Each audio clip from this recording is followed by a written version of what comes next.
There's a term called NCV, non-combatant cutoff value, which essentially means like this is how many civilians you're allowed to kill a bad guy. It used to be like 7 sometimes. Then it would be. I have never seen anything more than 0. Really? Yeah, 99% of the time. But I'm not necessarily in the weaponeering targeting thing. Yeah. The ideal is 0. The ideal is 0. 99% of the time is 0. And if it's like, if you have to violate that, then you got to call CENTCOM. You got to call the combatant commander and say like, hey, we need to violate this. Do we have your permission? You know, and that goes could go all the way to the president.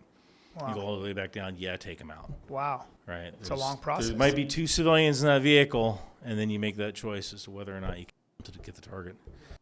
The following information may challenge your ideas and could be considered off limits.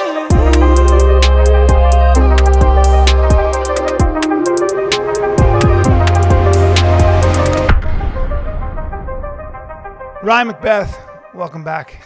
It's good to see you. He came to the shows last night. It was awesome. Little Angel's Envy.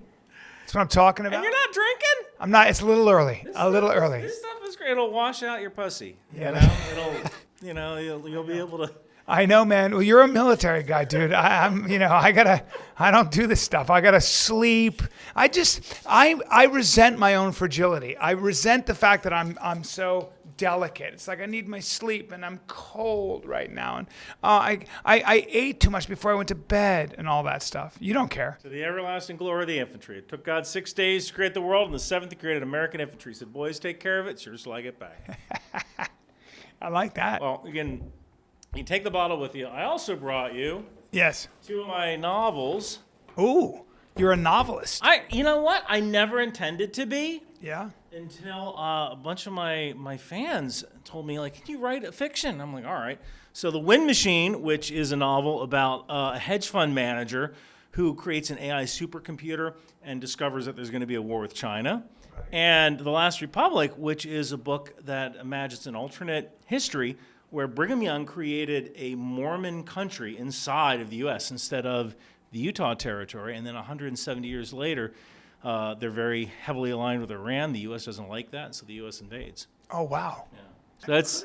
You know, we were touch and go as a republic for a long time because there were these religious revivals, and the Mormons were not afraid of using any means necessary to at least protect their fiefdom. They just want to be left alone. Right. They just want to be left alone. And like every place they went, people kicked them out. I mean, in Independence, Missouri... the governor, in Missouri, the governor instituted an edict, I don't know how you call it, an executive order, that actually said for the elimination of all Mormons.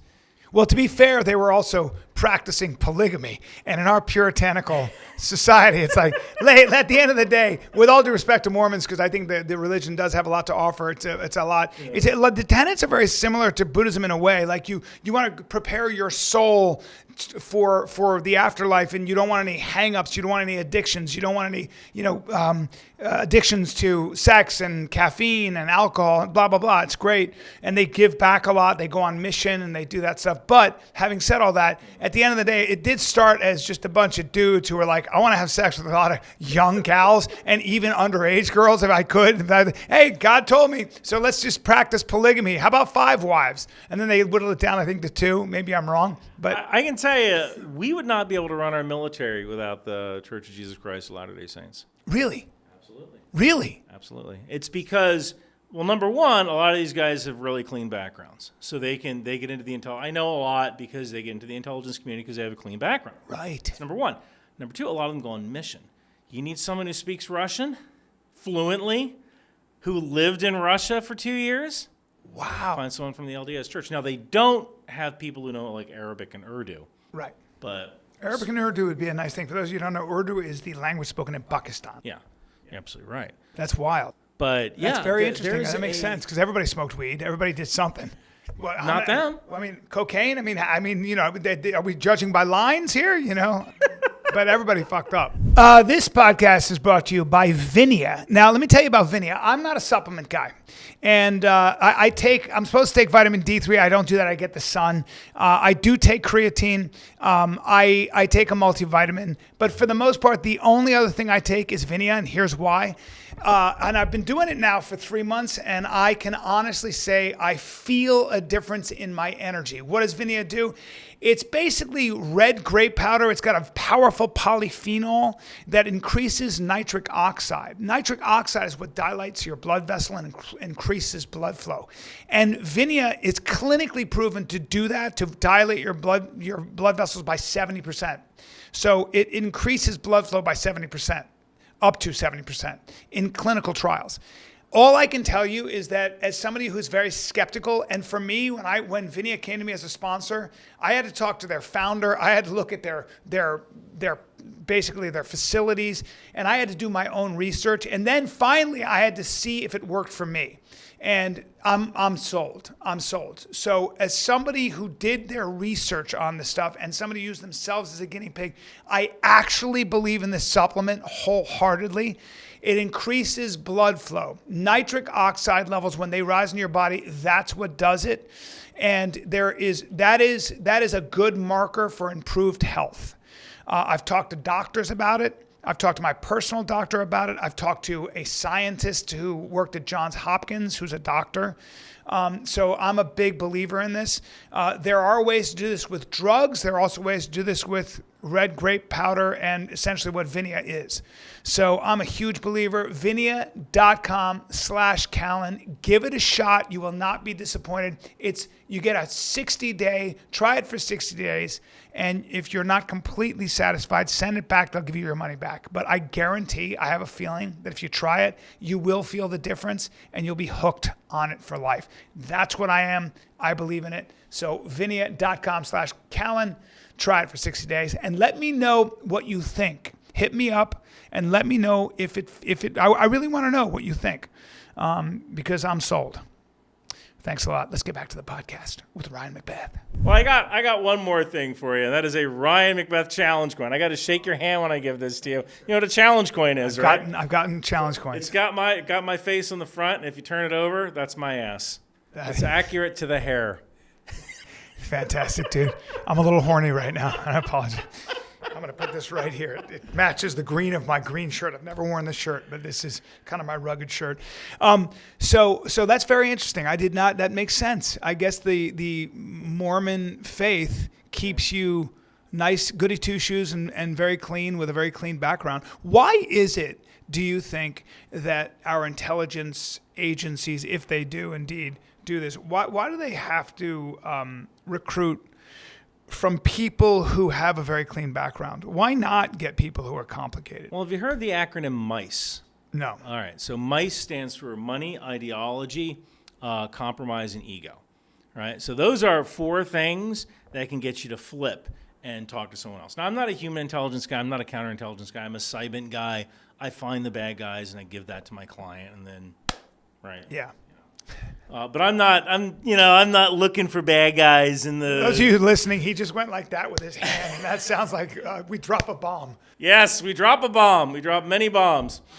So money, ideology, compromise, ego. So you want to look for people with squeaky clean backgrounds. For example, gambling. I like to go play craps once in a while. I am originally from New Jersey. Go to AC. Fortunately, there's no more $5 tables, so I don't play craps too much anymore, right? I'm not playing a $25 table. Are you crazy? So you want to find people who don't gamble, right? Because if they're really into gambling, well, they might be more susceptible to someone coming up and saying, hey, I'll give you a bunch of money if you give me these secrets. So that's money, right? Ideology. There might be some people who are true believers in, let's say, communism, right? Now, if you're a true believer in communism, you might do one of 2 things. You might run for mayor of New York City, or just smash the means of production, right? And win. Seize the means of production, not smash. Seize. Right. It's called theft. Or you might decide, all right, I'm going to try to infiltrate this organization and then send back intelligence. So that's money, ideology. And then there's compromise. Compromise, you look at someone like Jeffrey Epstein. Now, I don't know who Jeffrey Epstein worked for, if he worked for anybody, but ideally that's a compromise operation, right? Or it can even be like a kind of operation where it's almost like a elicitation where I've done something really nice for you. You should do something for me. Well, just tell me, what is the real range of the F-35? Not the Wikipedia range. What's the real range? I'm really curious. My son's writing a paper on it, right? Or now compromise is like the worst way of getting intel because eventually these people hate you. Yeah. And eventually they decide, you know what? I think it's just worth it. Fine, release the information. I don't care. Screw you. Yeah. So compromise is the messiest thing. If somebody's got if somebody can't stop chasing skirt or whatever, and then he's married, and then you can just hold a lot over his head. Until he decides, you know what, it's not worth it. And then there's ego, M-I-C-E, ego, right? You look at Tucker Carlson. Now, was Tucker Carlson compromised by Russia? Probably not, but he's been fired from every job he's ever had, right? So he wants to be that influential guy, right? So let us invite him to Russia. He can do video with Vladimir Putin, And one day a witch dipped her broom into her kettle and the drops fell upon Asia and that became Ukraine. You do not understand our history. Yeah, we got to go back to Ivan the First. Dude, I'm listening to this. I'm like, Putin has been in a position of power for so long that nobody's ever said, "Hey, you're talking too much," or "You're wrong." It was such a classic example of a king, a czar, who was able to, just speak until he was finished without an editor. How long has it been? Like 22 years? Yeah, it's been because it was Putin, way too long. Way too long. Medvedev and then Putin. And then Putin again. But he was behind the scenes. So yeah, that was kind of fascinating. I also sympathize with Tucker in that situation. I don't know what I would have done. I would have been like, "Oh yes, Mr. President, here we go."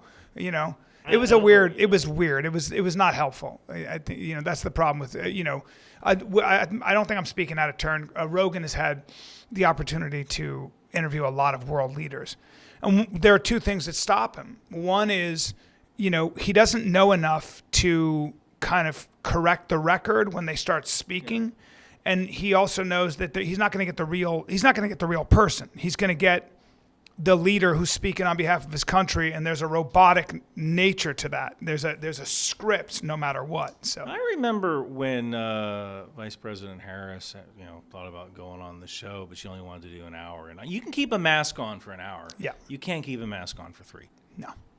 Like I'm pretty good at turning on Ryan McBeth. Right, because Ryan McBeth is on right now, right? I got my whiskey, I don't have my cigar. Maybe one day I'll get a studio and we can smoke. I love smoking cigars. We'll worry about that later. Yeah. But I can kind of keep this up for 3 hours because it really is me just dialed up to 11. Yeah. Well, so keep going. So compromise is the an ideology, money, ideology, compromise, ego. And so if you can find someone without those 4 things, like they would probably be a good asset to recruit for the intelligence community because you don't really have to worry about them. Now, periodically, there are periodic reviews. I can tell you that when you get put into the little lie detector chair, that is not fun. No. People think it's like Meet the Parents. Like, this is a bunch of BS. You know that this is fake, that this is pseudoscience. But when you're in that chair, a lot of that change. Maybe I did smoke pot. I've done lie detectors. It's horrific. Yeah, and the first time I did it, she was like, "You're very squirmy," and I was like, "I know, but that's how I move around." And she was like, "Did you wrestle in high school?" I was like, "Yes," and it came out that I was lying. I wrestled in high school all 4 years. It was just certain things that were. Why would I lie about something silly? So if your body's moving around, but then I took another one that was really, I guess, real and stuff like that, and I was, it was very accurate. I thought, yeah, all right. Well, even if you, but again, to your point, I think if you're telling the truth, or you can be telling the truth, but the question can be so alarming that it can probably set it off. I don't know much about it. I think it's designed to make you uncomfortable, right? You're in a closed room. It's hot. You start to I bet a psychopath can probably do it. Yes. Like a psychopath could probably pass a lie detector test super easy. Yeah. Right. Yeah. Or a narcissist. Yeah. And I like to think I'm an attractive guy, but I don't know if I I don't think you get away with lying ever. Like, I think that's what I always say to my son. I'm like, look, man, don't take yourself too seriously and tell the truth. It will come back to bite you in the ass. You got to tell the truth. You can take shortcuts and you'll get away with it for a while. You will not ultimately get away with it. And more importantly, I had this theory on lying. I think when you lie, I think, look, I'm talking about lies like this. I'm talking about lying in the relationship you're in. A lot of people are in marriages that the I do was a lie. Yeah. Will you marry me was a lie. They're in jobs they hate. And look, I understand we all fall into these things. There's a thing you got to do and compromise in life.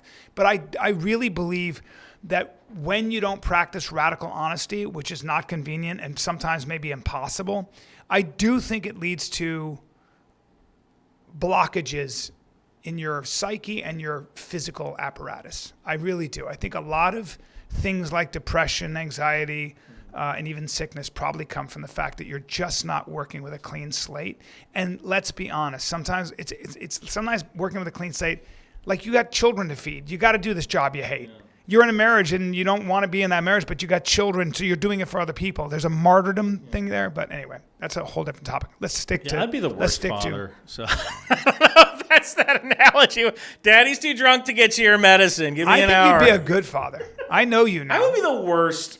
I would be a horrible. I'm a great uncle. I don't think so, dude. You're a really you're. I know you. I don't think you are that selfish. I think that you're like, so last night you came to my show. And you really enjoyed it. And you always go out of your way to make sure that somebody knows that you liked it, right? If that was your son and they did that, you would fall in love with him and you'd fall in love with what he was doing and you'd fall in love with his potential. And so people don't realize when you're a parent, that's what you're doing. I'm selfish too, bro. But I got 4 kids, and watching my 13-year-old learn certain things, like I'm taking him to boxing and jiu-jitsu, watching him learn, watching him work out, watching him change and figure things out, watching him teach my other son stuff that I teach him. That's the stuff you get invested in. 4 kids. I know, it's crazy. Do you just fuck a lot or you don't have cable? I do. I have very high testosterone. We're totally off subject. Let's get back to what we were talking about. So the intelligence community, what is that acronym again? MICE. Money, ideology, compromise, ego. MICE. Where do we go? Does AI worry you do you know much about AI? Do you guys deal with AI? Do you deal with the fact? Yeah, I worked for an AI company for about a year and a half. It was an AI company that did blood drone delivery. Okay. So I don't say I'm a jack of all trades, but the reason I got into intelligence is from the software end. Okay, right? so then I wasn't a spooky guy. I was the guy that wrote the software to help the collectors find the bad guys. So you're a perfect person to ask for this. Yeah. There is an arms race when it comes to AI in terms of when the one country comes up with general intelligence or whatever that means, they will have the advantage and they could very well cancel out everything we have over on this side. Is that a fair assessment? Is that kind of like a consideration that we're dealing with? AI, what you call the general intelligence, artificial general intelligence. That the idea behind that is that you have this general thinking machine. Now, the thing we use today are for the most part what are called LLMs, large language models, which are really, when you kind of get down to it, a kind of smart database. They can't really learn anything new, but they are good at looking up stuff and finding stuff that's kind of close to what you kind of want, right? So it can't really come up with anything new, but it can come up with a simulation of what you think is new to you. And I don't know how we're ever going to get there. I don't know if there's enough compute power. The way I used AI at my old company was essentially we have these automated drones, and one of the big issues was getting whole blood off on the battlefield to wounded soldiers. Basically, get the blood to medics, because these days those drones are going to get jammed.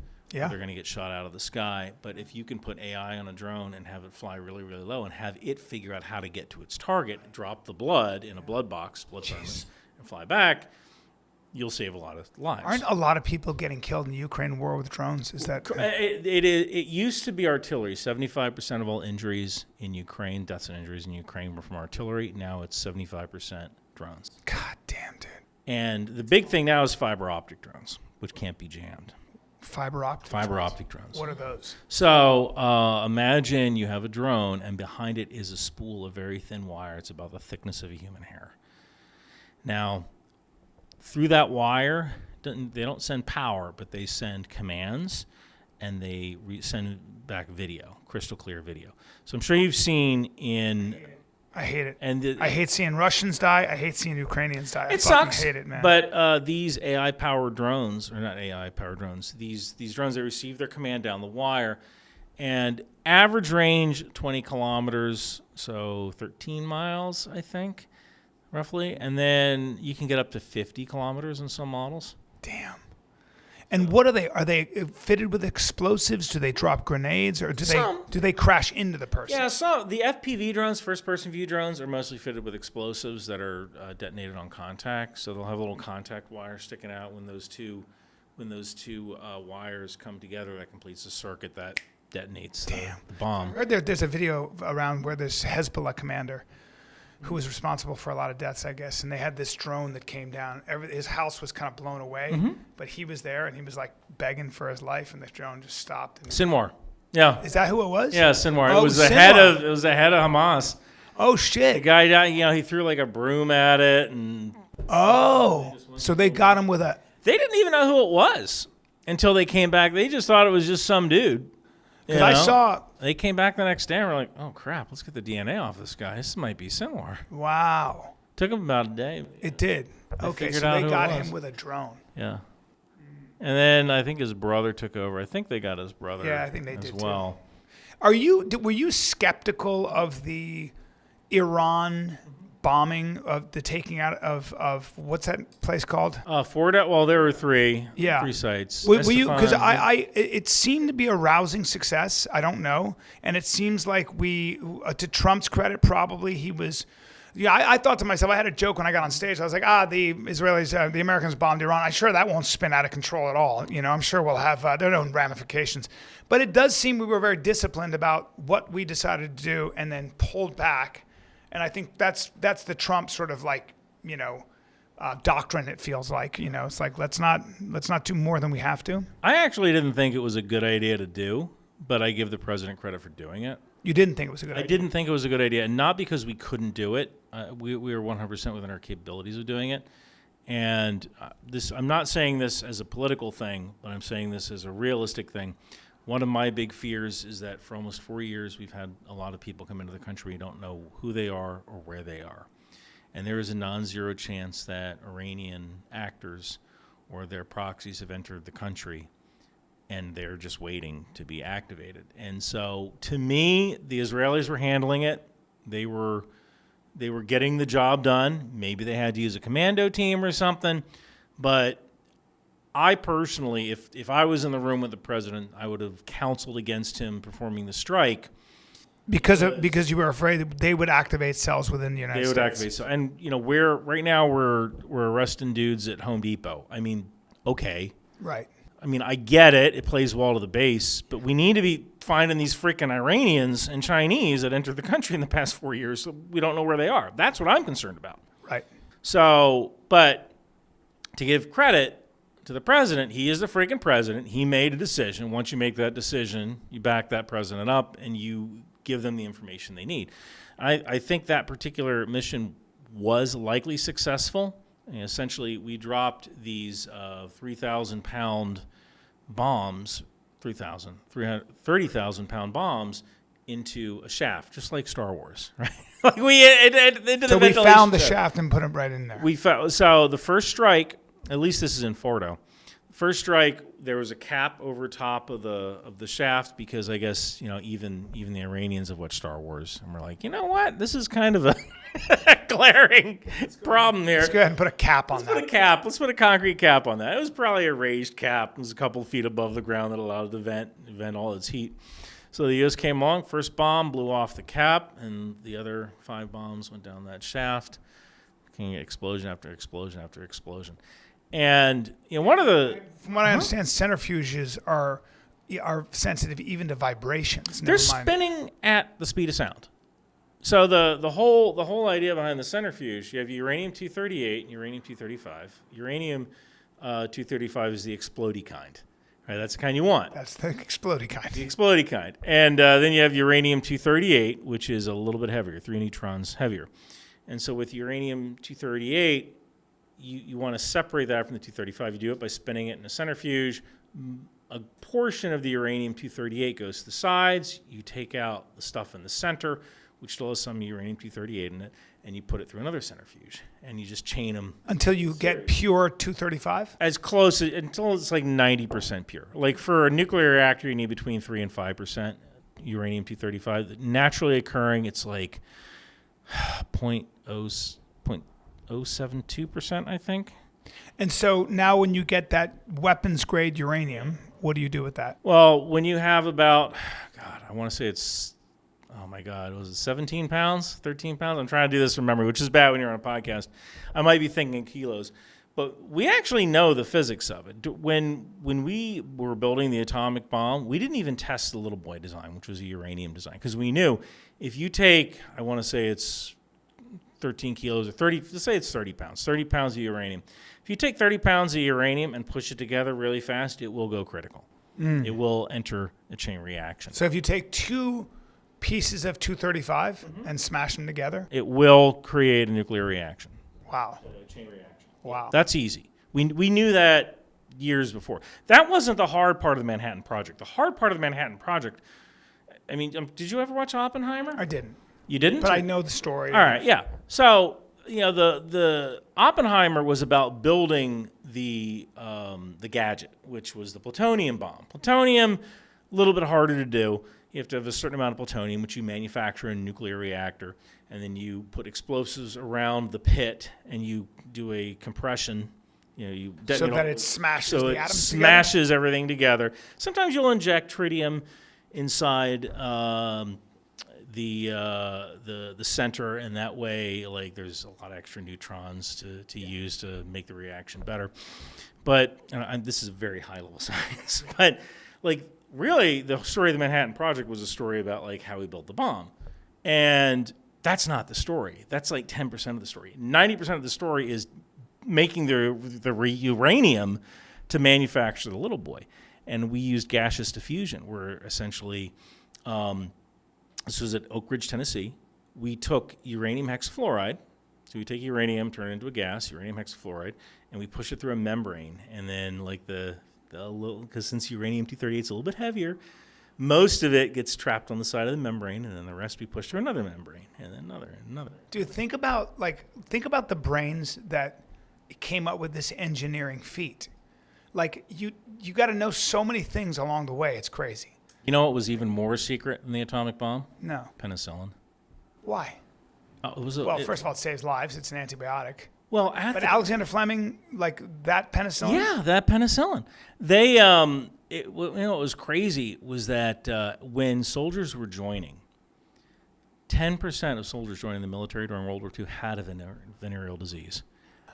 They are, and then you get burns wounded. when I pee. Yeah, then you get wounded, and you got that. You might have sulfa, and that helps a little bit. And there were tests where American soldiers got penicillin, and then German prisoners got sulfa, because they would go through the German medic stocks first. They got sulfa drugs, and the German soldiers died at a higher rate of infection after being wounded. So penicillin was a miracle. I have a whole video about penicillin. You think of what a miracle it was. And we wanted to keep that for ourselves. In other words, the British wanted to keep that as their cure. It was they even rubbed mold spores. There's an excellent book called The Mold in Dr. Florey's Coat. They rubbed the mold spores into their tweed jackets so that if the island got invaded by Germany, they could just grab their jackets and run to the nearest ship and then just kind of take the mold out of their coats and regrow the spores in America to try to continue. Yeah, in fact, penicillin was so precious when they first tested it. I believe it was a guy who pricked his finger on a rose bush, and he had blood poisoning. Well, they actually recovered the penicillin from the guy's urine to give it to him again, because that's how little penicillin there was. Damn. And so antibiotics were such a game changer. Absolutely. People don't realize, like, science, This is what I get so worried about with all these wellness influencers and these people who seem to think that everything about our medical industry and scientific community is lying to you. And they've earned that because of COVID and all that. But at the end of the day, dude, like anesthesia, antibiotics, those are besides sanitation and nutrition, those are pretty amazing feats, man. They really are. Yeah, so give the devil his due, man. You're absolutely right. I think one of the reasons COVID was so frightening to a lot of people is that it was the first time we ever really had to look at death. Yeah, man. Like for the longest time, death was something your parents did in the hospital. Maybe once in a while there was some sort of violent death, like a car crash or something like that you might be a part of. I once saw a guy hit by a guy. I once saw a guy walk out onto the train tracks and he got hit by the Acela. Like the only thing I don't know what goes through your head. Obviously the Acela, but I don't know what goes through your head when you decide to go out on the train tracks. But he did it. That guy's on the train, the Acela. Have you ever seen the Acela? Been on the Acela. It is so many times actually. Fast. Yes. And it didn't even stop. The thing kept going. I probably couldn't stop that fast. You can't stop. No, you're. That's it. That guy knew what he was doing. That's so. Taking out those centrifuges looks like it was ultimately a success. I don't know how they assess that, but it does feel like Iran's been neutered. I think it's interesting too. The Israelis have been very careful not to disrupt their oil distribution because India and China and Russia actually use that, need it. We don't want to push them to that degree, but it does seem like I'm optimistic. I'm actually optimistic about the Middle East. I'm not optimistic for the Palestinians, especially the Palestinians of Gaza. I think life is going to get even worse. I don't know. This idea of re-landing them, getting all those people to be in host countries, to me is kind of gross. Yeah, that's never going to happen. No, and it's also just so awful, So it's a tough one because I've often said nothing stops a bullet like a job. Nothing stops a bullet like a job. You're so right. And give people something to lose. Yeah, and or just something to work for. I look at that area. I mean, it's got nice beaches. They're right next to Israel. So theoretically, what do you have? Well, you have electricity. Israel already provided a good amount. You don't have a lot of water. That's the problem. It's not. You get your water from Israel. Yeah. So, and you have internet. So that could be. I mean, these dudes are making missiles out of pipes they found in the ground. Let's get them working for Apple. They're great engineers. What the hell? This could be like this opportunity that these guys have to create this amazing nation that we're like, if you want, like they say, Indian tech support. What if you have Palestinian tech support? They can do it. You just got to stop shooting missiles at the freaking Israelis. Yeah, I think that Hamas, a bunch of gangsters, and it doesn't take many, were able to hijack that entire group of people. And you're going to do whatever they say if they kill your family. Did you see what they did to Fatah in 2006? They killed pushed all them of off them. the buildings. Literally. We won. Yeah. Pushed them off the freaking buildings. Killed way more Palestinians than the Israelis. Oh, by a huge factor. Gangsters.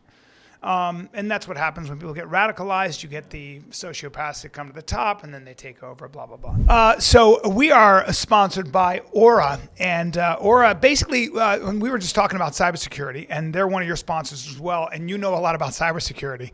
And we were talking about VPNs and the fact that your data brokers will take your data. You can buy people's data, and they can. And so that's why I get all this spam. I get all this stuff. But Aura basically is a company. Can you talk a little bit about? Aura removes your information from the dark web. I use it myself. They are a sponsor of mine. They're like companies like this. If the bad guys that we're targeting would actually use Aura, it would be a lot harder to get them. See, and that's from an intelligence guy. I don't think I don't think there's literally a better way to come up with this stuff. Yeah, they've got I'm reading this stuff. You get alerts if your personal info is found on the dark web. You get real-time fraud alerts. You get 24/7 monitoring to help you your identity, keep your identity secure. It's a secure VPN, antivirus password manager, and then you've got US-based support available around the clock, and I'm glad it's U.S. They based have support. a $5 million, if you actually do get hacked, there's $5 million in insurance. Really? Yeah, they offer as well.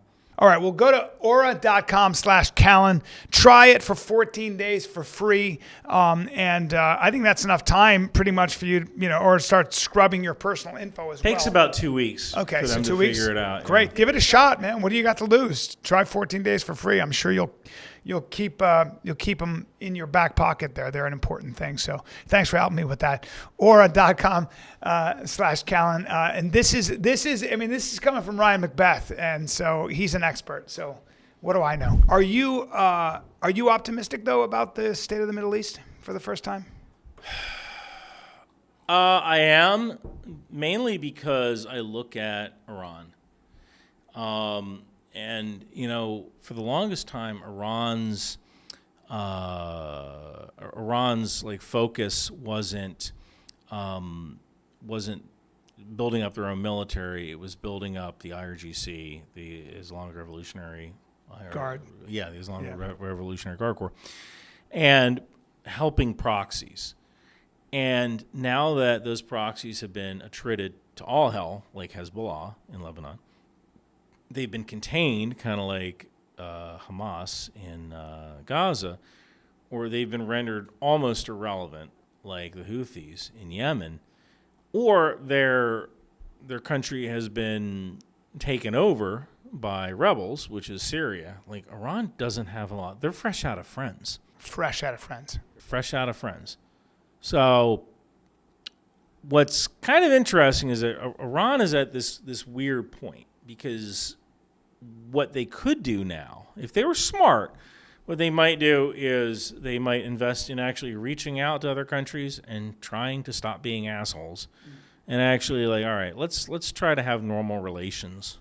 I think 70% of that country is under 30, and they all agree with that. They hate their government. Right. But the problem with the hardliners is two things. One, they might very well be ideologues, meaning they might very well be radical fundamentalists who believe that God is on their side. The second thing is that if they do give up power, or they do kind of create some liberal, open policies, it could mean the death of them. They'll be put up against the wall and killed. So the cool thing about the United States, and people don't realize, is how lucky we are, because when you lose an election, you live to fight another day. Yeah. In most countries, you lose an election, you die. That's because we're not tribal. Oh, yeah. Like when you look at a place like Afghanistan, right? And you go, like, how come Jeffersonian democracy didn't work in Afghanistan? I don't get it. Well, I think one of the reasons America is unique is that let's say I'm hired for the police department, I might try to get my brother hired on. It might be a family business kind of thing. But like in a lot of other countries, when you join the police department, you try to get your whole family onto the police department, or the rest of your tribe, right? Yeah.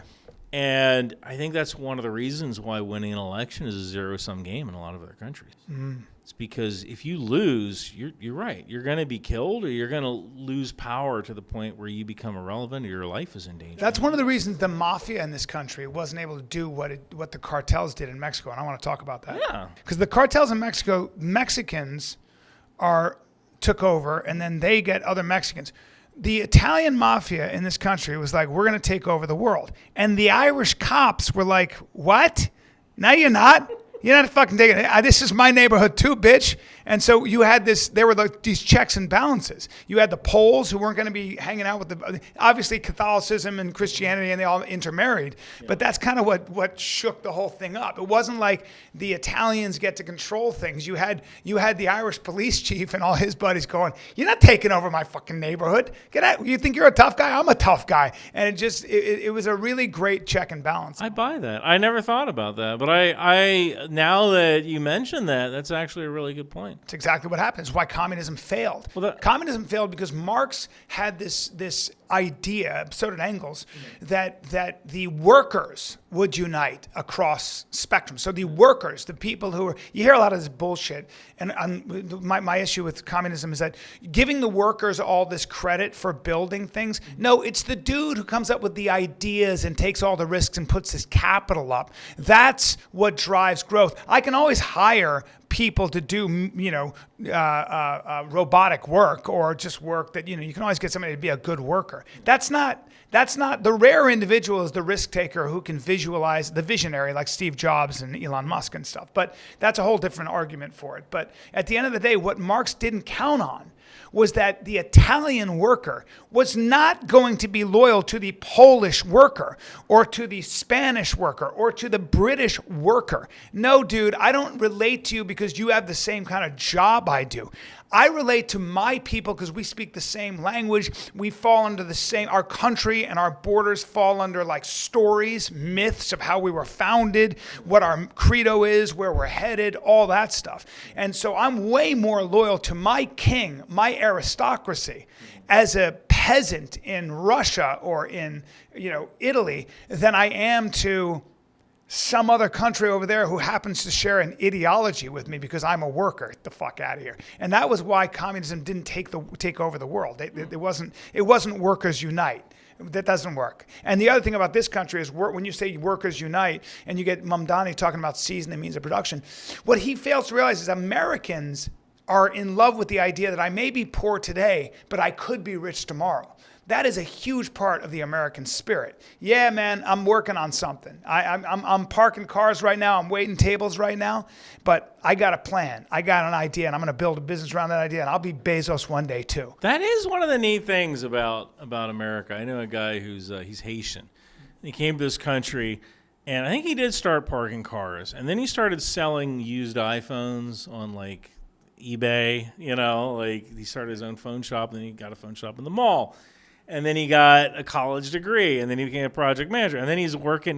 Now he has a security clearance, and he's working with me at Accenture, finding bad guys, right? And then he started his own business, and it's his own consulting company. And it's like, I actually leaned on him. Do you remember the whole like Haitians are eating the dogs and eating the cats? And that really wasn't happening. But he was like, in our culture, we don't do that. Isn't that some I could have told you that. He's like, no, we don't even do it in voodoo. They're eating the cats. They're eating the cats. They're eating the dogs. I mean, it's easy to see how you might think that. Right, because you might look at a foreign culture like, are they roasting a goat on their front lawn? You will see some Chinese immigrants, all due respect to the Chinese, but you'll see like older women who they're feeding pigeons and some of them just grab a pigeon. They're like, pigeon's good eating. I totally get that. I totally understand getting ducks or geese in a public park. If you're hungry, geese and ducks are delicious. So are pigeon. It's called squab. So I'm a fan. Yeah. I've never. I've had pigeon in France. The skit you did last night about the Chinese friend was hilarious, and I this is only the third comedy show I've ever been to. Right, ever. I don't go. I did that for my Chinese friend, by the way. And it was, and what's funny is, and then you start talking about your wife, and I'm like, next to your wife, and I'm like, is it okay to laugh? Is she okay? She's laughing. I'm gonna laugh at this. That was a good crowd. They were loving it. And you were all worried because the crowd was small. And all right. I know this is about. We have Ryan McBeth on board. Let me talk about you for a moment because watching what you did, it was like watching Michael Jordan play basketball in the sense that I know I'm never going to do that. I don't have that skill to go up and make people laugh. I can make people laugh in here. Like I'm probably the funniest intelligence analyst. That's probably why I get on podcasts. I think you're great on podcasts. You put me up in front of an audience like that, and like, hey guys, did you hear the one about the about the missile that wouldn't go off? Hey, so Putin calls Stalin one night and says like, hey, help me. Nazis are in Kursk. What do I do? And Stalin goes, hey, do the same thing I do. Send your best Ukrainian troops and ask the Americans for arms. Like, that's all I got. Although Dana Gould did it, one of the greatest bits I've ever heard, and he was like, how everything is in context. And so if I took baby Hitler and baby Stalin was there, and I took baby Hitler by the ankles and started bashing baby Stalin to death with baby Hitler, like from a distance, that would be horrific. But upon closer inspection and with more information, one would maybe understand. It was a fucking brilliant bit. So everything is contextual. But thank you for the compliment. I appreciate You're it. welcome. That was. Yeah, it's what I do. It's what I do. I've been doing it a long time. And I guess like you do that, you talk and you say words, you make people laugh, and then you take the money from that and you pay the electric bill, which means you have talent. Yeah.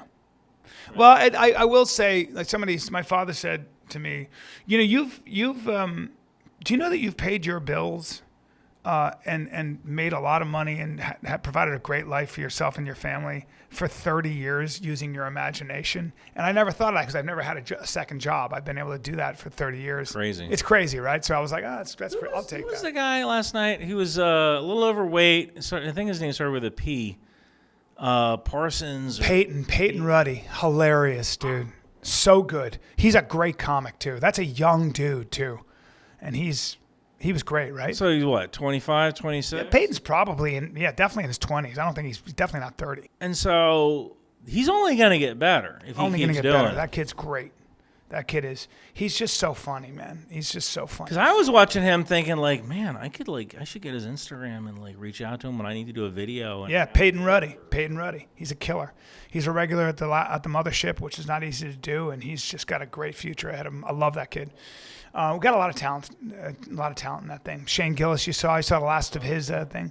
Anyway, but back to, I want to talk a little bit about, I don't know if you know much about Mexico, and I don't know if you know a little. Yeah. Yeah, because we've designated the cartels a terrorist organization, which means, do you know much about what that means? I believe that means we can use our tier 1, operatives to go in there and neutralize certain threats without the permission of that government. Well, you'd want the permission. You'd want the permission. I mean, look, Mexico has the capability of defeating a lot of these guys. The Mexican Marine Corps is amazing. The special forces are really good. Let's be honest. Mexicans are tough as shit. They are. And one of the biggest problem we have, or one of the biggest problems in Mexico is that I believe their police pensions either don't start to a certain age or they're very low. And like this would actually be a good way of preventing corruption would just be to pay them. Even if we have to do it from our own pocket, I mean, maybe that's not going to fly in this administration. But if you just somehow increase the ability for Mexican police for their pensions to actually be worth something when they get out, then a lot of them wouldn't have to do what they do. They wouldn't. There's always going to be people who take a little on the side, but for the most part, look, in America, if you get pulled over, what would happen if you just held a $100 bill out the window? You'd get arrested. Right. That's a huge part of the credibility and integrity of our institutions is everything in this country. The fact that I can use a credit card and that person knows they're going to get paid because there's recourse. Like a huge part of running a society is the fact that you can, when somebody makes a promise and signs a contract, it means something. Yeah. And you can use a court to make it right if you do renege on that contract. Keeping your promises. And if you don't keep your promise, having a mechanism, an objective system of courts that allow you to put everything back in its rightful place, called justice. Yeah, I have an Indian friend of mine who he came to Texas. He lives in Houston now, works for Exxon, software engineer. Came here, Indian dude. 6 years later, wears a cowboy hat, drives an F-150, carries a gun. Like he just turned it poof into an American. Now, you asked me about but he had told me that, like, starting a business in India, it's hell on earth because you got to bribe this guy, you got to bribe this guy. When I started Ryan McBeth Productions, LLC, I just online went to the state of Maryland's website, $50 later, I have a business. We're so lucky. We can't lose that either. Can't lose that. Now, regarding the Mexican cartels, I mean, we could certainly provide them with ISR capabilities, intelligence, surveillance, reconnaissance capabilities to go after cartel dudes. And right now, like, what's kind of crazy about the cartel is that, in a way, we took away a huge portion of their business because tightening up the border, like, it used to be like, all right, you're bringing drugs over. I don't think the cartel gives a damn what they bring over. It could be drugs. It could be people. As long as they're making money. And when you think about it, people, they carry themselves. So you don't have to, So let's say you make $50,000 bringing in a bale of, probably not marijuana, cocaine, I don't know. Making $50,000 bringing in cocaine over the border, that's great. But if you have 3 people bring themselves in, and you make $60,000, $20,000 each, well, what are you going to go with, right? I'm going and use the same paths, right? But now that we have the border so well surveilled, like they're losing a hell of a lot of money, and that's kind of their lifeblood, right? I'm actually kind of surprised we're not seeing more violence in Mexico just because you have cartels competing for the scrap that's left over. Well, I heard Dan Crenshaw. I talked to him about that. Dan Crenshaw. Oh, the Texas. Yeah, Dan's a buddy of mine, and Dan has been the guy saying we should go after the cartels. Now, he's a former Navy SEAL and stuff like that, and I worry about when we talk about the cartels, like, I worry about the American tendency to go good guys, bad guys. And all we have to do is kill the bad guys. You hear Ted Cruz talk. We got to kill the bad guys so the good guys can win. That is a very rudimentary thing because it's a stupid way to think, because actually the cartels in Mexico, when you start talking about cartels, a lot of times, if that's the only economy in that town, your cousin works for the cartel, your brother works for the cartel. It's a little bit like Hamas. When there's only one source of income and you got to feed your family, if you run errands for this guy and and that guy's Hamas, you work for Hamas. So there's 1,000 ways you can get looped into a web of whatever it might be. It's usually a very small group of people that are doing the horrific stuff, the sociopaths. Everybody else is trying to make a buck, especially when they control the economy. So I worry about, kind of saying, well, we're going to kill. I do think we should kill or imprison the bad guy, the people that are the sociopaths, the guys at the top who are doing horrific things. Because Dan told me that they will do, like, these cartels, the violence is horrifying, and it still is. Because these cartels will, like, recruit people into call centers, like young teenagers, and then they make them, like, kill each other, fight each other, and actually eat each other. They do crazy shit. They want to test your resolve, and then you're, like, recruited into the cartel, and you have to work for them. It's fucking horrifying. You know what's crazy is someone had to interview for that position. Yeah. Not just the call center position, but the HR position to fill that. Well, the Zetas would take the migrant buses, kill the women and children, and then make the men fight it out. I mean, these are the worst of the worst. They're worse than anybody can imagine. When you have chaos like that and a breakdown of order, you have the people don't understand how bad sociopaths will do anything, because you're not a human. You're an object. And there's an objective. So it doesn't matter what kind of wake of suffering. There's a hatred there, especially if they're sadistic as well as the sociopath. Holy shit. So whatever they can imagine, they do. And so in that case, I believe in kinetic force. I believe in good old-fashioned lead poisoning for scumbags like that. There's one place for those people, and it's called fucking hell, right? But having said that, what would you, if I made you, and this is probably unfair because it might not be your area of expertise, but what are we doing as far as you can tell and what you can say, do you think? And I'm more of a Horn of Africa guy when it comes to stuff going on right now, but I can tell you that most likely would be using ISR assets, intelligence surveillance. What's ISR? Drones, unarmed drones flying over Mexico, saying that's the bad guy. I was about to say daddy, old baddie. You think we're already using kinetic force against the bad guy? Probably not, because there would be a record of that. I mean, look, when you fire a Hellfire missile, it has a serial number. You have to order another one. Like there's a whole chain. But if you tell the Mexican government, all right, I always say daddy, el baddie, but that's Horn of Africa stuff, that I'm thinking. So like, I don't know, Padre el, what's bad in Spanish? Padre el mal. So, all right, that's Padre el mal over there. All right, let's let the Mexican Marines know where Padre el mal is, and they'll go in and they'll take care of it. Yeah, and they usually do. Look, the Mexican military is a professional military. There are some people who are going to be corrupt, but that's just kind of the way it is with almost any military, right, where your pension system isn't that great. But the Marines are good.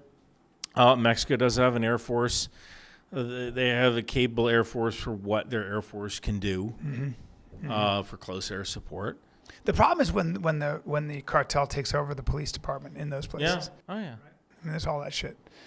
I don't know. It's tough. So about the Horn of Africa. What are we doing in the Horn of Africa?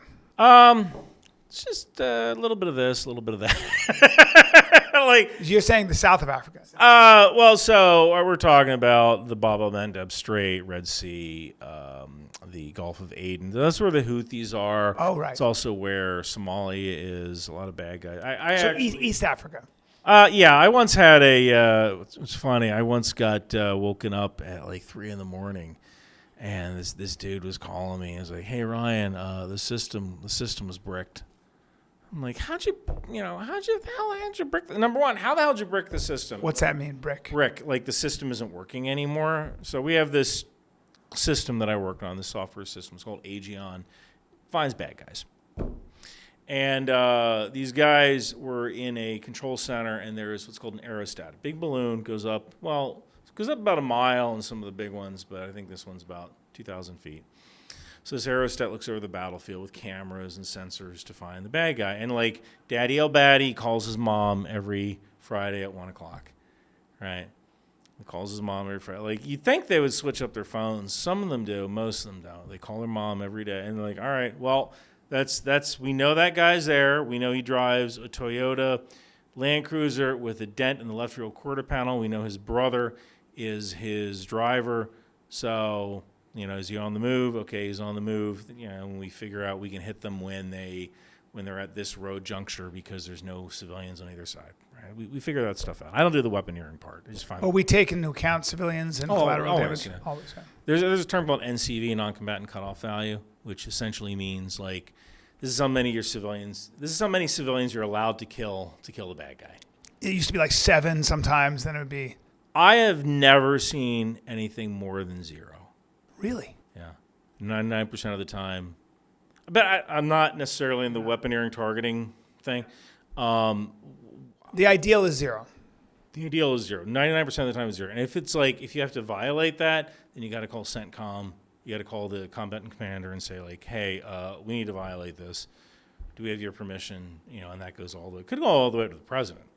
And go all the way back down. Yeah, take him out. Wow. Right. It's a long process. There might be 2 civilians in that vehicle, and then you make that choice as to whether or not you kill them to get the target. Yeah. But I had gotten a call. I want to say it was like 3 a.m. I'm like, why are you guys calling me? Like, I can't help you. And they're like, well, you're the guy who wrote this. Like, we can't use the system anymore. I'm like, how'd you brick the system? The system's not working. It won't boot. It's like, well, we were being overrun. We took the... they were being overrun by bad guys. And they were in this trailer, and they pulled the blade servers out of the trailer, and they ran over to the Army's Tactical Operations Center. They plugged the blade servers into the Army's network. And the blade servers woke up and went, crap, I'm on the wrong network. And they erased themselves immediately. Yeah, because our cybersecurity is that good. Wow. Because we shouldn't be on this network. We should be on a different kind of network. So they erased themselves. And I'm like, I'm not going to yell at you because... Like you were kind of. Do you think there's a possibility that our tech guys like you think there's a possibility that we already have hacked into the North Korean computers and we can fill them with enough malware to render their launching totally? Maybe, but a lot of systems are called air-gapped. What does that mean? So.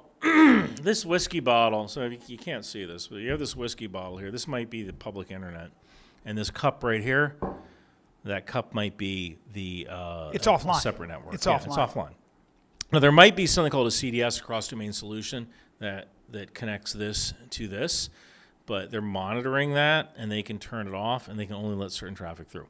For example, let's say you have a Patriot missile launcher. I'm pulling this out of my butt, but let's say you have a Patriot missile launcher. You might have a thermometer that is connected with that Patriot missile launcher because maybe if the heat in the missile can gets too hot, you have to start a fan or something, right?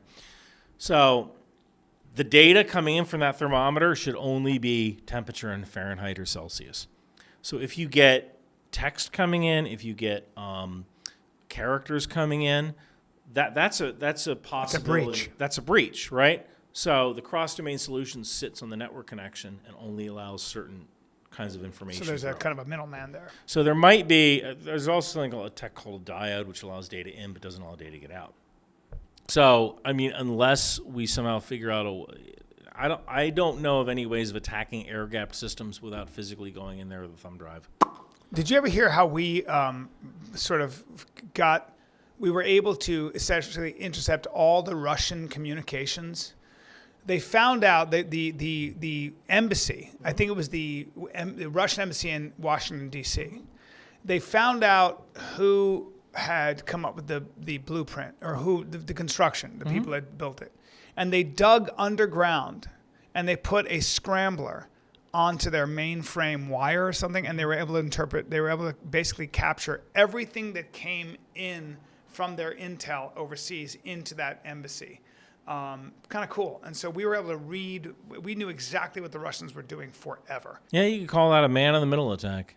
Yeah. That's actually that's one of the reasons I actually advocate of using VPNs, especially when you're at a hotel or whatever. I mean, you have I don't have any VPNs. I should use one. You travel a lot. I mean, but they're not going to find anything. They're going to find dick pics, and I mean, they're going to find fucking, my search history. My wife looked at my search history. I'm a 58-year-old man. She was like, "Why are there? It's fighting crocodiles and girls with giant breasts." And I was like, I didn't even know how that got on there. And I faked an injury. I don't know what I did, but it was just like, so, every man's search history is so pathetic. It's like, we're still 14 years old. I've often said that's one of the reasons I believe in cyber. Because I'm a cyber. What does that mean? Cyber intelligence. So when you look at something like cyber intelligence compared to human intelligence, I might say one good example. All right, I could say, do you like watching videos of Japanese girls passing gas on each other? All right, I'm asking you this people question. out there. Not my thing, but I'm sure there are people out there. Can I see your browser history? Yeah. Right? Yeah. So you tell me one thing, but you tell your phone something else. Yeah. You tell your phone things that you wouldn't even tell your wife. Yes. And to me, that's cyber. So when you look at human intelligence, there's a cartoon. This woman has a sticker collection, and I guess she works with the intelligence community. But there's a great picture of a guy in a trench coat and a fedora with a big bag of money, and above him it says human intelligence. And he has a big bag of money. He goes, "Lie to me," and and that's, to me, that's human intelligence. Now, I'm not in any way dissing the practice, the people who practice this, because I'm sure there is. You get stuff from there. You get stuff from there too, but to me, Cybent, Did you ever read a book called A Billion Wicked Thoughts? No. But okay, so a neuroscientist from, I think, Boston College and another neuroscientist from Harvard looked at Hub's mainframe, like what the world watches when nobody's looking. So for example, granny or gilf. I'm actually at the age where that's just called. I was going to say, dude. Women my age. Listen, me too. But I mean, you're way younger than me. I'm 50. Oh, you are? I'm 50. Okay, you look way better. I attribute this to smoking and drinking. Yeah, dude, you look great, but you also run every day. Yeah, for me, it's like, so Kenya and Britain, for whatever reason, have the highest level of granny porn, right? And that's because the children are usually raised by somebody older when they're young. Yeah. But it was really fascinating to see what women like, what men like, what gay men like, what straight men like. And they were able to really break down these data points. And when nobody's looking, you may say what you say, but people are into some weird stuff, very predictable stuff. So we're all over the map. But you're right. I mean, cyber intelligence, you tell your computer thing. I can say, hey, did you research tickets to Seattle? No, I didn't do that. But your browser history says something totally different. Yeah. So to me, Cybent's where it's at, and you can just get so much. It is crazy. Your phone is like this second brain that never forgets, and you can get so much information from that. It's fascinating. I'm surprised there hasn't been multiple industries. Maybe there are that pop up to say we can protect you from. We can protect your data and your privacy in a real way. Yeah, there are. Obscure IQ. I work with this company, a guy named Colby. I know Colby. Yeah. Did I put you in touch with him? He's great. So is his team. Yeah. Great guys. Yeah, Obscure IQ. I was trying to get around to working with them so they could protect all my info because I get so much bullshit from spam and stuff like that. I just never got around to it, but those guys are fantastic. They're good. I what's crazy, I got a call last night. Give them a plug. What is their... ObscureIQ.com. If you guys are looking for real pros, like real dudes they're as good as anybody, and you want to protect your data for real, ObscureIQ.com. Check those guys out, Colby. They're unbelievable. Yeah. And I know that from personal experience. Yeah, they're a good bunch of guys. But I got a weird call last night of a guy who called me saying like, "Oh, I'm afraid I'm going to get deported." And you don't know, like, because my work phone number is in every email. And I got this guy called me and said, "Oh, I'm afraid I'm going to get deported." I said, "Are you an American citizen?" "Yes, I'm Guatemalan American." Like, I wouldn't, but you don't know if like some kind of Project Veritas guy is, "I'm going to get Ryan McBeth trying to." Yeah, and that's real. That is real. And I'm like, dude, I'm checking into the hotel. I can't help you right now. Sorry, but like your data is out there, and I have Obscure IQ scrub my data every once in a while. I think they automate, they run their automated stuff. But there's also VPN and VPN. There are a lot of different companies. Yeah, I mean, another service that I've used before. And what's crazy is that I get people who get mad at me, like, "Well, you're shilling this VPN. VPNs don't work because now we have TTL and HTTPS. Every transaction is secure." But that doesn't necessarily mean everything on your computer is secure, because you're thinking of your browser, you're thinking of HTTP, but there may be other functions on your device that don't necessarily follow those conventions, and that could kind of be an issue. You could have a device or just a program calling home, sending information. A lot of data brokers, how we find bad guys? One of the ways you find bad guys? Google search history? Or? We just buy their data. Wow. We just buy their freaking data. There was a dude who... Are you're allowed to say that? I mean, you don't have to cut that out. It's known. Like I'm not going to say anything. We buy their data. That's wild. So there was a doctor who had claimed to have gone to Gaza, and he was working on children who had been shot in the head. And I'm like, shot in the head by snipers. And I was like, hold up. The snipers in Israel use 338 Lapua. And you don't aim for the head if you're a sniper. 338 Lapua, you'd have no more head. Really? Like, you're not carrying your child. I've seen, by the way, I'm glad you're bringing this up, Ryan, because I saw a thing on TikTok or whatever it was where they were like, kids are getting shot in the head on purpose by the IDF. And it was very convincing, so please keep... Are you into guns? I like guns. I own guns. You have any idea how hard it is to shoot someone in the freaking head? Very hard, especially from a long distance. But if you're a good sniper, but you need a spotter, but it's so... Headshot's tough. I mean, center mass, right? You always shoot center mass. I don't know. I'm not a sniper, but... I mean, I was never a sniper either. I've been to sniper school. I was just at the... that's a good thing to talk about. I was just at the Fort Rucker flight school. I got some stick time, Lakota helicopter. Yeah, I love that, dude. I flew it. My friend owns a helicopter, so I'm always in his helicopter, and he's teaching me how to do it. It's scary. It's great. You push the stick forward, and the thing starts going this way, and you're like, oh, crap, I need paddle, and now I need collective, dude. And now I need, like... It's like you wear it. You wear a helicopter. You actually wear a helicopter. You got pedals, you're lifting, you're moving. Yeah. It's really sensitive. Wow. So regarding the guy, there was this doctor. This doctor, he claimed, like, I went to Gaza and I was doing, like, I got a headache from the drones overhead, and I'm like, those drones are at like 20,000 feet. You're not hearing those drones. So I figured out where this doctor likely, I figured out a couple of things. So when you walk into the supermarket, have you ever, like, you stop and you're looking at the pasta sauce, and then you get to the register and, like, you get a coupon for pasta sauce. Like, what the hell? I got a coupon for pasta sauce. I needed that like 10 minutes ago. Well, that's because the supermarket has Wi-Fi routers, and even though your phone isn't connecting with those routers, it is reporting their location to those routers as it's polling to see, all right, is this open? Is this open? Is this open? Can I get on this? So the store can actually pinpoint where you are inside the store by using those routers. And it knows how long you stood in front of the pasta display, and it knows how long you've been looking at pasta. And so that's why when you get to the register and you put in your little phone number for your card, your shopper saver card or whatever, you get the coupons, right? It knows how long you've been standing in front of different things.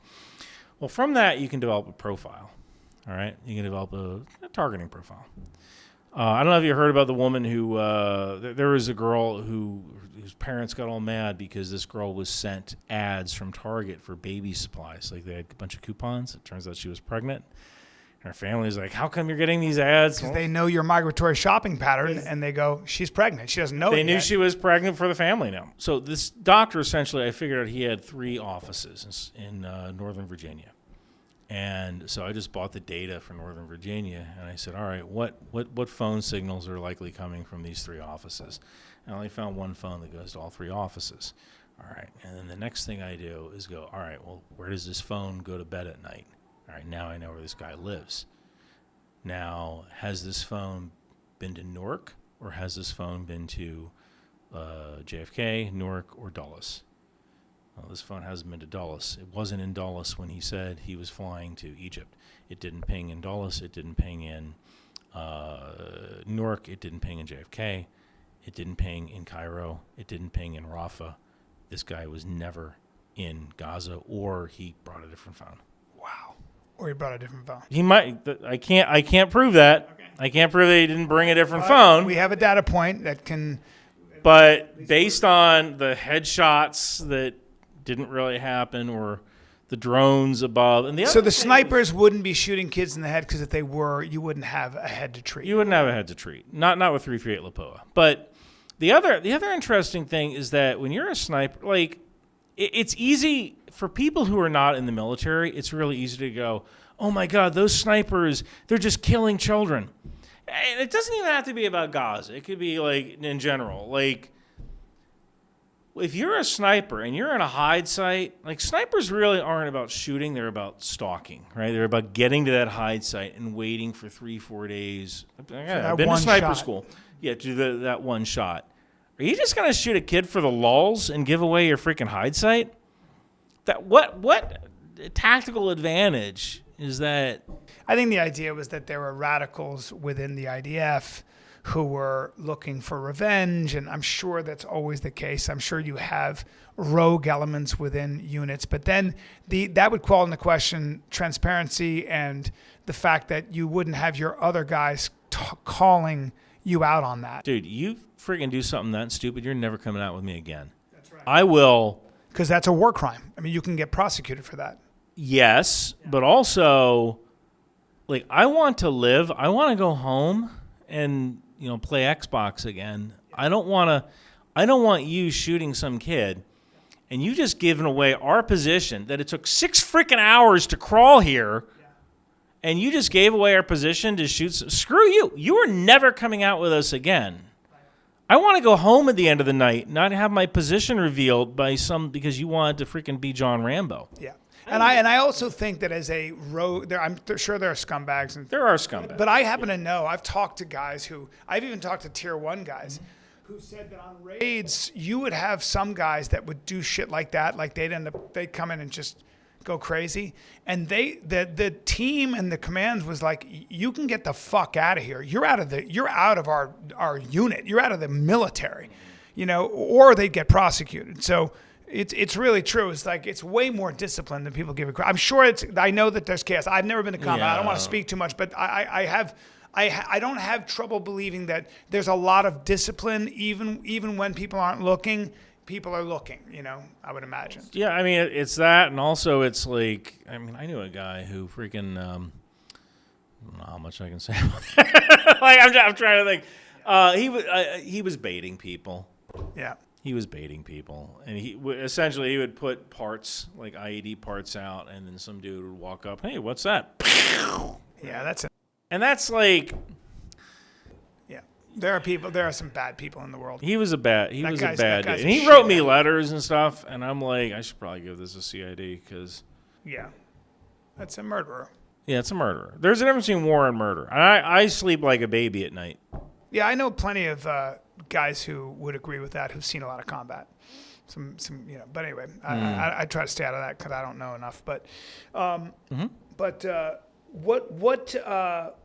are you? So you can't really talk about what you work on, I suppose. But do you think that the future of warfare is going to be like give me a percentage. What percentage is the future of our conflict going to be fought with drones and robots? My buddy Brian Morgan has a place called Hat Creek. Okay. And he teaches, I think, a lot of tier 1 units, like, you know, or he kind of holds these sort of like workshops or whatever it is, sniper workshops. And they're long run, you know, they the best of the best shoot there and stuff. And he's got an incredible facility. He's a great guy. And Mormon, I think. And, but like he was setting up a rifle for me, and I was shooting targets at night with a scope 700-800 yards away, right? Because he knew how to set it up. He would dial it in. I don't know how to do that. All I had to do was get down there and pull the trigger. And I'd pull the trigger and you'd hear ding, like way away. And I was like, holy shit, you know? But it was so easy because the scope was a $150,000 scope that brought the car. I was like, well, yeah, the monkey could do it. I just pulled the trigger. So, but it feels, so I thought that my first thought was, wow, with technology, I don't care how late at night it is. I can see you on the ridge of that. I can see you on that mountain. And I can also tell if you're a deer or a human. You're done. There's no hiding when you have that kind of technology. But think about drones. Why would I use snipers who've got to carry a heavy gun, all that equipment, get in there and risk their own lives? Why not just use drones? People give you options. I mean, you can use drones for some things, and you can use the best is a mix, right? So one of the there's a couple issues. So there is, I hope I remember this right. So the ideal is HOOTL, human out of the loop, right? HOOTL, human out of the loop. And right now we have HITL, human in the loop, or HODL, human on the loop, all right? And a HITL drone might be the kind of drone that will fly around until it finds a bad guy, and when it finds a bad guy, it'll highlight that bad guy and say, like, hey, is this a bad guy? And then a human will go, yeah, it's a bad guy. And then he presses a button and right? And there might be human on the loop where a drone does all of that work of deciding whether it's a bad guy or not, and then a person just gets a notification, bad guy detected, fire or not? Yes? Okay, boom. And then human out of the loop, the Russian Lancet, loitering munition, has human out of the loop capabilities. So does the Ukrainian Seth drone, where you say, all right, I want you to find a tank. If you can't find a tank, I want you to fly to this area, find a tank. If you can't find a tank, find an APC. If you can't find an APC, find a command post and blow that up.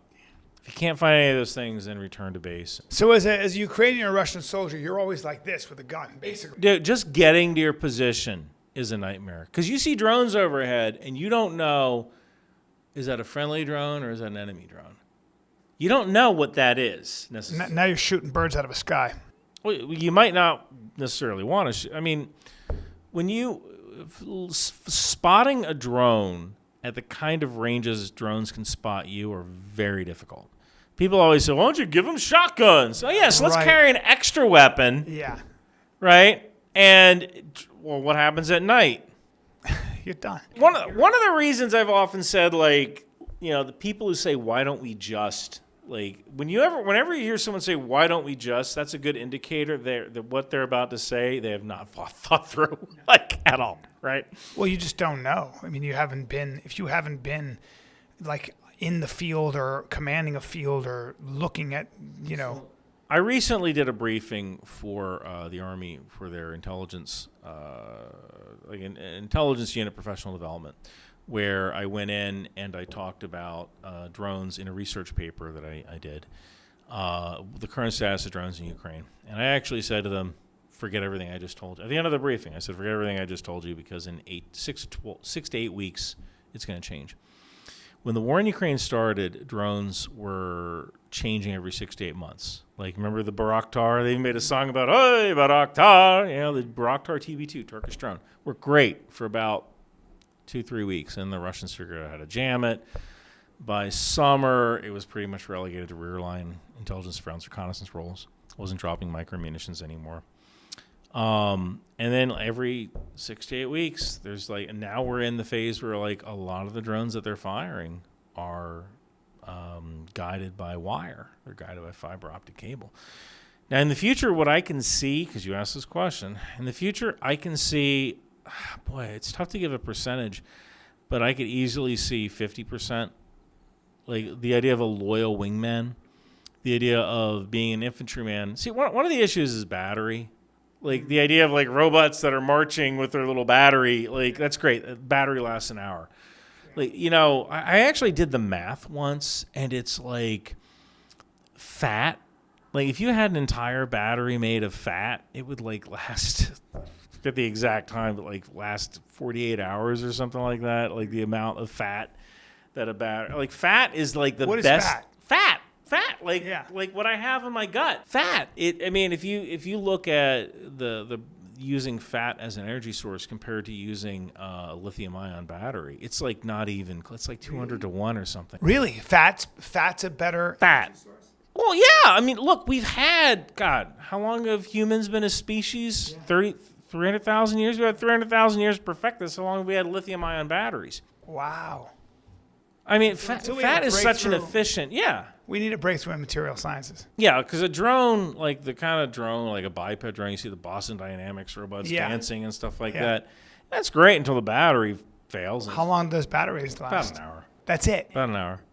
We got a long way to go. You got a long way to go. But if you have something like a drone that has a gasoline-powered engine, like gasoline is fairly dense, energy dense, right? At least more energy dense than a lithium-ion battery. But it's also loud, right? I mean, it's loud, but if you use the motor on a gasoline engine to power the inverter to charge the battery, I mean, look, most diesel engine trains, the diesel charges the electric, which charges the battery.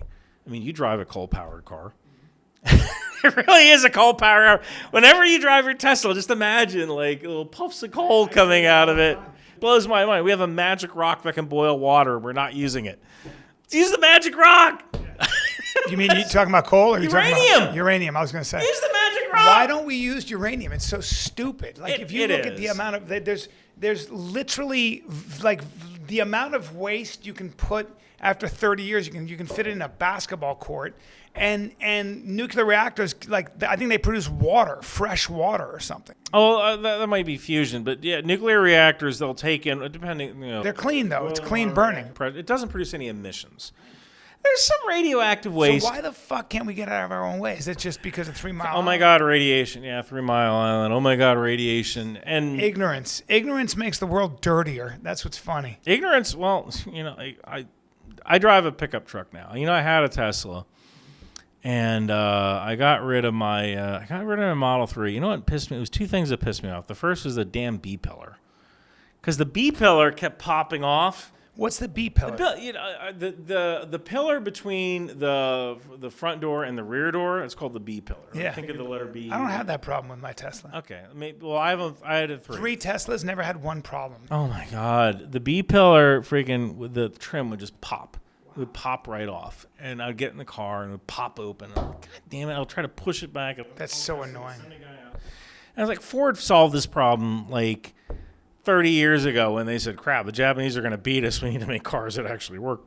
I turned my Tesla in. I bought a Ford. You know what's crazy? I've always been a light truck guy.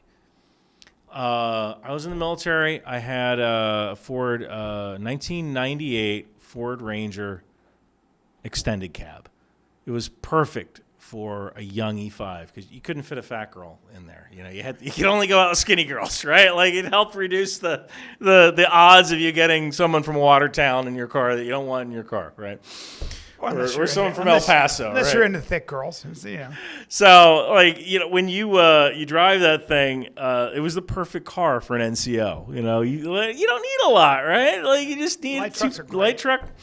I love that thing. Go back to we were talking about how when you're in a supermarket, and they can pick up all this data on you. Yeah, we're really rewinding that. I know, but I love that because I want to kind of talk about how people don't realize that the way you catch bad guys, you buy their data, and you can tell exactly that's one where way. they are. Yeah, right. And because I think the biggest thing when I talk to you is, how in the world can I tell when somebody is full of BS, right? It's really, you are in the business of figuring out this isn't gelling. Let me look at your data, right? That's a great way to do it. But I just think we're in this world where, like, especially with AI as it gets better, as I'm able to fake your voice, as I'm able to do all these things, it's like, it's going to get harder and harder to tell what's really going on. It's hard now. It's hard now. And so, you know, right now, my chat GPT, I actually use. So if I hear seed oils are bad, or I hear something like that, I'll go to chat GPT and say, can you comb all of PubMed and find me some human-controlled studies that say that seed oils increase inflammation? That's how I do it. And they go, we don't have any evidence of that, et cetera, et cetera. So that seems to be pretty good until that algorithm gets gamed by your questions and maybe it starts giving you what you want to know. That's what Grok did, I think, at one point. So we have to be careful. That is an issue. It's an issue, right? So do you ever think about, does the intelligence community take this into account? Oh, yeah. And here's a better question. You might know this. Is it true that foreign actors flood us with sort of bots that create this artificial, contentious environment? Oh, yeah. I mean, it happened. This was actually I have a video coming out about this fairly soon. But essentially, I worked with this company called Cyberwarfare, which is a social media threat detection company. They're actually an Israeli company. I get that crap all the time. They're an Israeli company. Like, yeah, dude. Whatever. But this Cyberwarfare. So what we figured out was that there was this group of people online, a vocal group of people online, who were all for Scottish independence. And then on the 17th of June, 2025, all those voices disappeared. That just happened to be the same day that Iran took themselves off the internet because they were getting smacked with Israeli cyber attacks. Wow. And then when they came back on the 29th, all these voices who were talking about Scottish independence were now talking about the war in against Iran and how Israel begged for a ceasefire, and like, that is tradecraft. It's shitty tradecraft, but it is tradecraft. People don't know it though, right? You just get so much of this. I can tell on TikTok, that you have very wealthy people on the left and very wealthy people on the right who hire people, influences to literally create video to bolster one side versus the other. So one of the things I've noticed, there is a woman, Leah McGowan, all right, and she I think her name is like I Am Politics Girl or something like that. Leah McGowan. What'd she look like? Blonde woman. Her thing is like she stands in a dirty kitchen and she makes things with her hands. Like, the real thing about these people that just got hired by the Trump administration. Yeah. She does that, and like, she made a video about these four tech executives. I think it was two from Palantir, one from Facebook, one from I can't remember the other company. Who got essentially a direct commission as a lieutenant colonel in the U.S. Army's Unit 201, which is Detachment 201, which is a detachment that's supposed to help develop AI tools to make America's military fight better. And she said it was stolen valor, dude. It's a direct commission. How do you get anesthesiologists in the military? You find one, you say, we'll give you $300,000, you become an anesthesiologist in the Army. They go, okay, and you go, poof, okay, you're in the Army, go to this 3-week course where you learn how to salute, and yeah, that's it. We do that once in a while for signal guys. It's mainly like specialties that you just can't find anyplace else. So you go to the private sector, and you annex them. You ask them. It's not wartime. But have you ever heard of the Monuments Men? So during World War II, one of our big issues was we needed to find these pieces of art that have been stolen by the Nazis. And who better to find that and categorize that than art curators? So we just went around to these art curators and said, poof, poof, poof. Now you're drafted into the Army as a captain. Go find Nazi art. Yep. Those are the Monuments Men. Oh, my God. Stanley, I can't remember the guy's name. He ran General Motors, and then he became a 4-star, I think a 3-star general, lieutenant general in the Army during World War II. Where he essentially did production, like industrial production. Glenn Miller, the swing band, da-da-da-da-da-da. He was drafted into the Army. So was Ronald Reagan. They were directly commissioned. Part of our strength. All right, we've been talking for an hour and 44 almost, but I want to end. I could do this all day. I want to end with, we got to charge this up a little bit, and you're always a flamethrower, and I never get tired of talking to you, and it's awesome. But why don't we shake up the pot a little bit, since you're an intelligence analyst? I'm gonna give you my Epstein. I'm gonna break down my Epstein. I don't know much about this, but okay. I know, but I'm gonna break it down. I'm not a conspiracy guy. I think that it's very possible that Lee Harvey Oswald acted alone. I think it's very possible. I think it's probably more than likely he did, especially now that the JFK files, or most of them, have been released. And what people can't stand, because it was their life's work, is there's no smoking gun, there's no evidence. Now you've got Bongino, you've got Kash Patel, you've got Pam Bondi, you've got all these people out there going, you know what? We looked at the evidence. We looked at the video, and he killed himself. I've always maintained that Jeffrey Epstein's only recourse was to kill himself, because you're not getting off. Even if you did get amnesty, you're an international pariah as a child rapist. You're done. You can't go anywhere. Your life is over. Yeah. So to me, I was like, of course you'd kill yourself. If you get found out to be a monster like that and the world knows and there's no escape, you're either going to be spending the rest of your life in a cell, probably alone, because we can't release you to Gen Pop. You're going to get crushed, as well you should. Or you're just going to be sitting there with your own, twiddling your thumbs. He offed himself. That, to me, is the case. Okay. But there is an interesting and credible, there's a credible story here which says nobody knows how Jeffrey Epstein got his money. Nobody really knows how he got connected to some of the larger players, whether it's Leslie Wexler or whatever else.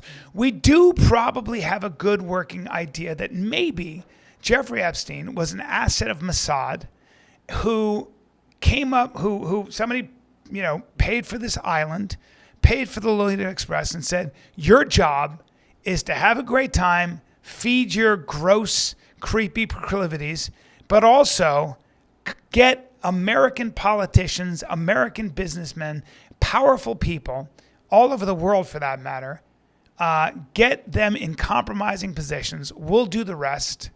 We'll record it. And now we've got something over all those people. Do you think that's a possibility?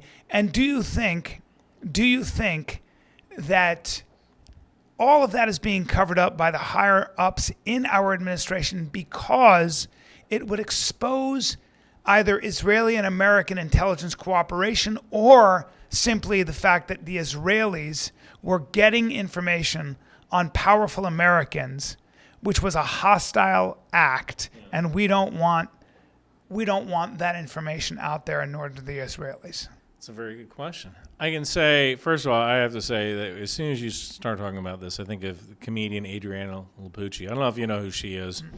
Oh yeah, she's great. She had this bit about, like, what if you get shipwrecked and you end up on Epstein Island, and it's like, I want to get rescued, but on the other hand, they're doing this to kids. She's so freaking funny. She's great.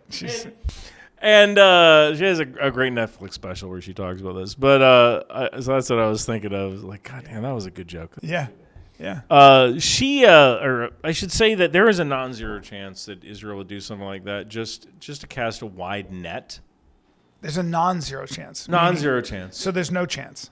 No, non-zero, like more than zero. There's a non-zero chance that an intelligence organization, when you think about it, like in the big scheme of things, that's very cheap. Because one interesting thing, Jim Cramer, you familiar with Jim Cramer, the stock market guy? He was on CNBC. He had no idea who the hell Jeffrey Epstein is. The guy never made a trade. Guy owns a hedge fund, but he's never trades anything? That's kind of weird, right? It's a construct, yeah. It doesn't make sense. It doesn't make any sense. So even like Jim Cramer mentioned that was kind of weird. So I could easily see a situation where for a relatively small amount of money, what you do is you gain access to a lot of people that can help further interests later. You bank them, right? I mentioned something called elicitation. Like one of the things we think when we think of compromise. Remember mice, going all the way back to the beginning here, right? It's like a comedy show where they right all the way bring back it back, to the beginning. baby. That's the joke what I'm at the saying. beginning. That's how I wanted to bring it back to mice. So mice. So money, ideology, compromise, ego. So compromise is the least effective way of getting someone to help you, right? But you know what's great is elicitation. It's actually one of the reasons I don't have a girlfriend and I'm not on any dating sites. I am absolutely terrified Of being compromised. being like some girl, like, snuggling up to me, like, hey, I really like your profile. Tell me more about the F-35, right? Joke's on you. I don't know anything about the F-35. But it's not like, you want to talk about the Horn of Africa? I can talk about that. Does that get you off? Yeah? You want to talk about the Horn of Africa, baby? Some weapon systems? Yeah, I can talk about drones. I look at elicitation. Elicitation is beautiful because it starts so innocuously, right? Your neighbor says, "Oh, you work for Lockheed Martin? You know, my son's doing a paper on the stealth characteristics of the F-35. Would you talk to him? You don't have to tell him anything secret, but just like how does stealth work and how does the radar absorb?"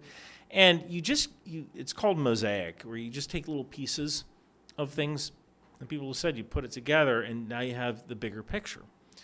So for a relatively small amount of money, all right, owning a private island, paying a guy, having him deal with, I don't even know how you do that, right? Like, you can't wait till they're 18. Like, what's the freaking difference, right? Like, wait 4 months. Right. You know, like, I get it. I mean, I'm almost 50. I'm more attracted to women in their 50s, late 40s, early 50s. Yeah, but some people... You know. I can't, yeah, it's a sickness, right? So you have this guy, you give him a little bit of money, you let him run his thing. He might not even know what he was doing. Right. And that's like the ideal thing. But now, like, it's not compromise. It might not necessarily be like we have a tape of you being intimate with a 17-year-old girl. It might be more like, you know, I took you to my island. I showed you a really good time. Maybe one day you can do a favor for me. Of course. Of course. And that is way more effective than I have a tape of you. Yeah. We had a great time. We're actual friends. We're having a laugh. You like to do stuff for your friends. And a lot of the times it wasn't kids. A lot of times it was just professionals that were brought on that island. Girls who were making money. Know, yeah. Yeah. Yeah, there it is. Okay. It's not that much of a mystery. Not much of a mystery. Ryan McBeth, as always, what a blast. Thank you so much for inviting me. I had a great time at your show. And you're doing this every Wednesday now at the... It's called Acting Off. And basically, we're still trying to work it out. But at the Sunset Strip in Austin, we get some of the best comics in Los Angeles. And we see how good they are at acting. And we give them different prompts, and it's a lot of fun. Well, I thoroughly enjoyed myself at that show. It was good. The audience really seemed to like it, so we were pumped. Yeah. And that whiskey's looking good. I'd love to smoke a cigar with you. So let's rock and roll. Ladies and gentlemen, this has been another episode of Off Limits. I hope you learned everything with Ryan McBeth. Always a flamethrower, always bringing something, and can drink that much whiskey before 2 p.m. and be 100% fine. So if you think alcohol is going to get him to talk, you are sorely mistaken. The following information may challenge your ideas and could be considered off limits.